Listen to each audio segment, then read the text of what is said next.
आप सभी को मेरा नमस्कार। शिवलिंग के सत्य सीरीज के इस वीडियो ओरिजिन ऑफ शिवलिंग में आपका स्वागत है। वैसे तो शिवलिंग का कोई ओरिजिन नहीं है, क्योंकि शिवलिंग शिव का निष्कल फॉर्म है, अर्थात ब्रह्म का स्वरूप है, अर्थात इस जगत का मूल है जिसका ना कोई आरंभ है ना कोई अंत। अगर आप लोगों ने मेरी इस वीडियो को देखा होगा तो आपको ये भली भांति पता होगा। तो शिवलिंग का कोई ओरिजिन नहीं है, उसके प्रथम बार प्रकट होने का है, जिसे आज हम इस वीडियो में जानेंगे कि कब शिवलिंग प्रथम बार प्रकट हुआ और कब से उसकी स्तुति प्रारंभ हुई, और इसी इंसिडेंट को ओरिजिन ऑफ लिंग कंसिडर किया जाता है। इस वीडियो में मेरा मेनली फोकस लिंग के अपेयरिंग वाले पार्ट पर होगा। तो सबसे पहले देखते हैं ब्रह्मदेव इस विषय पर क्या कहते हैं। रोमर्सन जी बताते हैं कि जब ऋषियों और देवताओं ने ब्रह्मदेव से लिंग के अपेयर होने के विषय में पूछा तो ब्रह्मदेव कहते हैं कि लिंग उनकी अर्थात नारायण और ब्रह्मदेव की रक्षा के लिए स्वयं ही प्रकट हुआ था। चलिए आप लोगों को थोड़ा ओवरव्यू भी दे देता हूँ। तो लिंग पुराण के 17वें अध्याय के 32वें श्लोक में ब्रह्मदेव कहते हैं कि उनके और श्री कृष्ण के मध्य युद्ध शुरू हो गया। उसी अवसर पर उन दोनों के मध्य अत्यंत प्रकाशमान लिंग उनको प्रबोध करने के लिए प्रकट हो गया। वह लिंग अनेक ज्वाला से घिरा हुआ था, सैकड़ों कालाग्नि से भी अधिक तेजस्वी, घटने और बढ़ने से रहित, आदि मध्य अंत से भी रहित, अव्यक्त विश्व की उत्पत्ति का कारण था, जिसे देखकर श्री नारायण कहते हैं कि अग्नि को उत्पन्न करने वाले तेजस्वी लिंग की परीक्षा करनी चाहिए। जिसके बाद श्री नारायण उस लिंग का एंड और ब्रह्मदेव उसका बिगनिंग ढूंढने लगते हैं। जब दोनों अंत में थक जाते हैं तब उस समय उसी लिंग से ओम की ध्वनि जोर से प्रलुत होती है, जिसके पश्चात उनको सनातन ईश्वर के दर्शन होना प्रारंभ होते हैं। उन्हें उकार, अकार, मकार, नाद सबके दर्शन होते हैं, अर्थात उन्हें उन शिव में हर चीज के दर्शन होते हैं, जो कि आगे के श्लोकों में संक्षिप्त में वर्णित है। जिसके पश्चात श्री नारायण सदाशिव की स्तुति करते हैं। इसके आगे के अध्याय में सदाशिव द्वारा श्री नारायण प्रबोध व ब्रह्म प्रबोध का वर्णन है। तो ये था ब्रह्मदेव द्वारा शिवलिंग की उत्पत्ति या ओरिजिन शिवलिंग का वर्णन। और इसी दिन जिस दिन महादेव प्रथम बार शिवलिंग रूप में प्रकट हुए थे, उस दिन को हम लोग शिवरात्रि के रूप में सेलिब्रेट करते हैं। और उस बैटल ग्राउंड जहाँ लिंग स्वरूप में प्रथम बार प्रकट हुए थे, लिंग स्थान कहा गया। और क्योंकि वहाँ लिंग स्वरूप एक बहुत बड़े स्तंभ और माउंटेन के समान था, इसीलिए उसका नाम अरुणाचल पड़ा।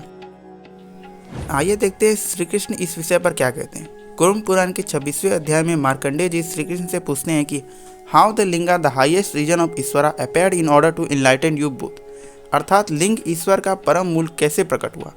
जिसके उत्तर में श्री कृष्ण कहते हैं कि एक समय लॉर्ड ब्रह्मा और लॉर्ड विष्णु में बहस छिड़ गई, और जब वह प्रचंड रूप लेने लगी तब उन दोनों को सत्य से अवगत कराने के लिए वहां शिवलिंग प्रकट हुआ, जिससे विलय समान अग्नि निकल रही थी, जो कि बढ़ने और घटने से रहित था, जिसका ना कोई अंत था, ना कोई मध्य, ना आरंभ।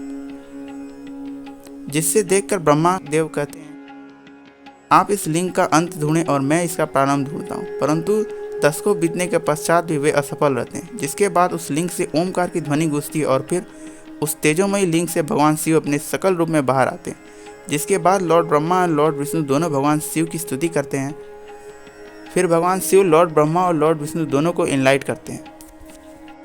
अब इसके बाद जो श्लोक मैं आप लोगों को दिखाने वाला हूँ वो श्लोक बहुत इंपॉर्टेंट है, और किसी भी रीजनल और रैशनल बंदे के लिए ये श्लोक इनफ है लिंग के डिबेट या डाउट को एंड करने के लिए। इसी अध्याय के श्लोक 102 में श्री कृष्ण कहते हैं अर्थात the worship of linga started since that day and had been well established in this world, अर्थात उस समय से लिंग की पूजा प्रारंभ हुई और समस्त विश्व में स्थापित हुई।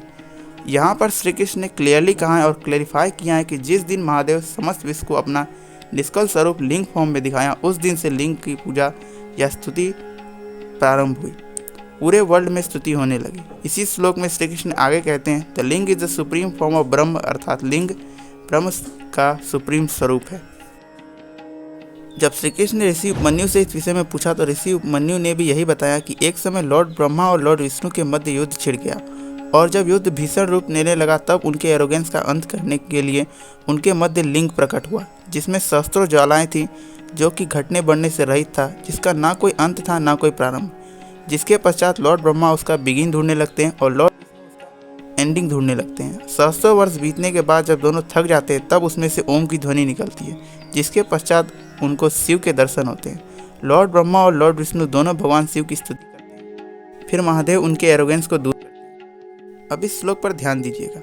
इसी अध्याय के श्लोक 85 में ऋषि उपमन्यु कहते हैं since then devas, asuras, rishi, man, women, serpents establish the linga and adored Shiva in अर्थात उसी समय से देव, दानव, ऋषि, यक्ष, नर, नार, नाग सभी लिंग को स्थापित करने लगे और शिव की स्तुति। आइए देखते हैं नंदीदेव इस विषय पर क्या कहते हैं। शिव पुराण के विंध्येश्वर संहिता के अध्याय 5 में सनत कुमार नंदीदेव से लिंग के जेनेसिस के विषय में पूछते हैं, जिसके उत्तर में नंदीदेव बताते हैं कि बहुत समय पूर्व लॉर्ड ब्रह्मा और विष्णु का आपस में युद्ध होने लगता। तब उन दोनों के एरोगेंस को दूर करने के लिए परमेश्वर अर्थात महादेव ने अपना निष्कल फॉर्म एक स्तंभ अर्थात लिंग स्वरूप में दिखाया। अब इस श्लोक पर ध्यान दीजिएगा।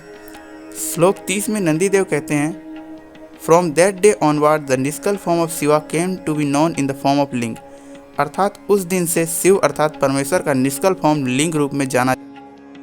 इसके आगे के अध्याय में नंदीदेव ने इस प्रसंग का विस्तार से तो श्री कृष्ण नंदीदेव ऋषि उपमन्यु के वक्तव्य से एक स्पष्ट होता है कि सर्वप्रथम बार लिंग भगवान विष्णु और ब्रह्मदेव के मध्य प्रकट हुआ और उसी दिन से लिंग की